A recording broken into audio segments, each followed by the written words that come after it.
அஸ்ஸலாமு அலைக்கும் ஃப்ரெண்ட்ஸ், எல்லோரும் எப்படி இருக்கீங்க? அல்ஹம்துலில்லாஹ் நாங்கள் எல்லோரும் நல்லாயிருக்கோம். நீங்களும் நல்லா இருப்பீங்கன்னு நினைக்கிறேன். நான் எனக்கு வீட்டில் செய்ய போகிற ரெசிபி என்னென்னா, ராகி மாவு வச்சு நல்ல ஒரு ஹெல்த்தான பேன் கேக் தாங்க செய்ய போகிறேன். நான் வந்து கோதுமை மாவு, மைதா மாவுலாம் நம்ம வந்து செஞ்சுருக்கோம். இன்றைக்கி வந்து ராகி மாவில் ஒரு டிஃப்ரெண்ட் டேஸ்ட்டில் நான் இன்றைக்கி வந்து செய்ய போகிறேன். இப்போ வாங்க எப்படி செய்யலான்னு பார்க்கலாம். வீடியோக்குள்ளே போகிறதுக்கு முன்னே நம்ம சேனல் மும்தாஜ் கிச்சனை சப்ஸ்கிரைப் பண்ணிவிட்டு அப்படியே பக்கம் இருக்க பெல் ஐக்கானை கிளிக் பண்ணிவிடுங்க. அப்போ தான் நான் போடுற வீடியோ உங்களுக்கு உடனே வருங்க. அதுக்கு ஃபஸ்ட்டு ஒரு மிக்சிங் பவுலில் ஒரு 2 வாழைப்பழம் நல்லா கனிஞ்ச வாழைப்பழமாக எடுத்திருக்கேன்.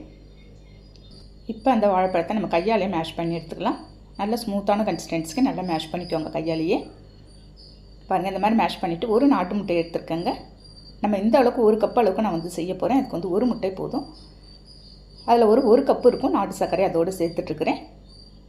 சேர்த்துட்டு ஒரு 1/4 ஸ்பூன் இருக்கும் தூள் உப்பு சேர்த்து நல்லா பீட் பண்ணிக்கலாம் நம்ம ஒரு ஸ்மூத்தாக. நல்ல ஒரு ஹெல்த்தான ரெசிபி தாங்க இது. உங்களுக்கு ஸ்வீட் சாப்பிடணும் போல் இருந்தால், இல்லாட்டி பிள்ளைங்க ஏதாவது ஸ்வீட் கேட்டாலும் நீங்கள் வந்து இதேமாதிரி செஞ்சு கொடுத்துடலாம்.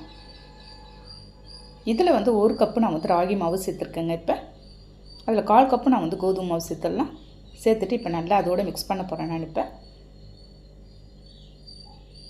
பாருங்கள், அதோடு உங்களுக்கு வந்து நல்லா மிக்ஸ் ஆகி வரணும். ஓரளவுக்கு நம்ம வந்து மிக்ஸ் பண்ணிவிட்டு இப்போ வந்து 1 டம்ளர் பால் வந்து பசும்பால் காய்ச்சி ஆற வச்சு எடுத்து வச்சுருக்கேன். அதை எடுத்து கொஞ்சம் கொஞ்சமாக ஊற்றி நல்லா நம்ம வந்து மாவை ஒரு ஸ்மூத்தான கன்சிஸ்டன்சிக்கு நல்லா மிக்ஸ் பண்ணி எடுத்துடலாம். இருக்கிற பாலை கொஞ்சம் கொஞ்சமாக ஊற்றிக்கலாம், நீங்கள் ஒரேடியாக ஊற்ற வேண்டாம். பாருங்கள், நல்ல ஒரு திக்காகவே இருக்குது. இருக்கிற பால் எல்லாத்தையுமே நான் வந்து ஊற்றிட்டேங்க. இன்னமும் திக்காக இருக்க மாதிரி இருக்குது. நம்ம அதனால் நான் வந்து ஒரு 1/2 டம்ளர் பால் எக்ஸ்ட்ரா எடுத்து நான் வந்து ஊற்றிருக்கேன். மொத்தமாக இது வந்து ஒரு 1.5 டம்ளர் பால் வந்து நமக்கு வந்து தேவைப்பட்டது.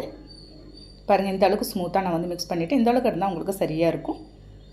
நீங்கள் இன்னும் தண்ணி வேணாலும் நீங்கள் வந்து ஊற்றி நல்ல ஒரு தோசை மாதிரி கூட நீங்கள் ஊற்றிக்கலாங்க. ஒரு இரும்பு தோசைக்கல்லை ஸ்டவ்வில் வச்சு நான் வந்து 1 கரண்டி மாவு மட்டும் எடுத்து லைட்டாக ப்ரெஸ் பண்ணி விட்டுறேன். ரொம்ப இழுக்க முடியாது நம்மளால் இந்த மாவை.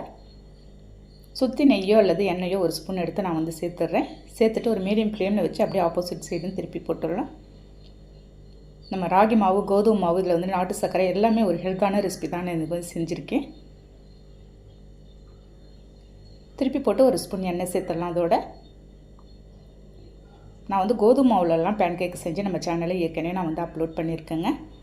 இது அதை விட சூப்பரான டேஸ்ட்லேயே இருந்துச்சு. நல்ல ஒரு ஹெல்த்தான ரெசிபி தான் இது. இருக்கிற பேட்ச் எல்லாத்தையும் ஒன்று ஒன்றா ஊற்றி அப்படியே எடுத்துகிட்டு போகிறேன் நான். நீங்கள் இந்த மாதிரி 1 கரண்டி ஊற்றும் போது உங்களுக்கு கரெக்டாக இருக்கும்.